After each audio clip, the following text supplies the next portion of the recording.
તમને ક્યારેય પણ કોઈ ફર્સ્ટ ઓર્ડર આપે છે ને તો એ ખાલી તમને પૈસા આપીને સલાડ નથી મંગાવતું. એ તમારા અંદર એમનો પૂરેપૂરો ભરોસો મૂકે છે. કે આ સિમ્પલી સલાડ એ શરૂઆત કરવાની ઇન્સ્પિરેશન શું હતી? કઈ રીતના વિચાર આવ્યો? મેં ને મારા મધર એ વિચાર્યું કે હવે શું કરીએ, કારણ કે ઘરમાં ઇન્કમ આવી બહુ જરૂરી હોય. એ ટાઈમે તો કોઈ ઓળખવા પણ નહોતું માંગતું, કારણ કે હેલ્ધી ફૂડનું ડોમિનન્સ એટલું નહોતું.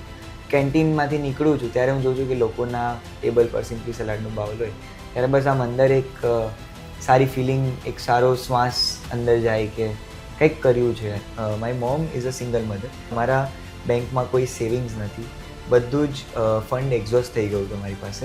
અમે લોકોએ જ્યારે સ્ટાર્ટ કર્યું ત્યારે દિવસના અમને 2 થી 3 ઓર્ડર આવતા હતા. એટલે એ જ હતું કે સિમ્પલી સલાડ આવ્યું એની પહેલાં ઘરે અગર કોઈને કહેવામાં આવે સ્પ્રાઉટ્સ ખાવા છે તો આપણું મોઢું બગડ્યું.